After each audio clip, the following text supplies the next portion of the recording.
ICC নারী women's চ্যাম্পিয়নশিপের অংশ হিসাবে বাংলাদেশ এবং শ্রীলঙ্কার মেয়েদের মধ্যে সংগঠিত ওডিআই এবং টি-টোয়েন্টি সিরিজের সময়সূচি চলুন দেখে নেওয়া যাক। প্রথম ওডিআই ভেন্যু রাজশাহী, সময় সকাল 9টা 30 মিনিট।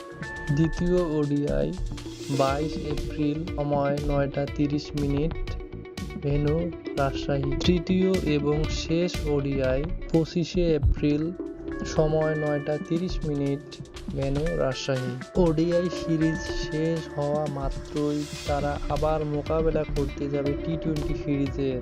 অবশ্য টি-টোয়েন্টি সিরিজটি অনুষ্ঠিত হবে সিলেট ইন্টারন্যাশনাল স্টেডিয়ামে। প্রথম টি-টোয়েন্টি 28 এপ্রিল 2026, ভেন্যু সিলেট, সময় সন্ধ্যা 6টা। দ্বিতীয় টি-টোয়েন্টি 30 এপ্রিল, সময় সন্ধ্যা 6টা, ভেন্যু সিলেট। তৃতীয় এবং শেষ টি-টোয়েন্টিটি অনুষ্ঠিত হবে 2 মে 2026, ভেন্যু সিলেট, সময় সন্ধ্যা 6টা।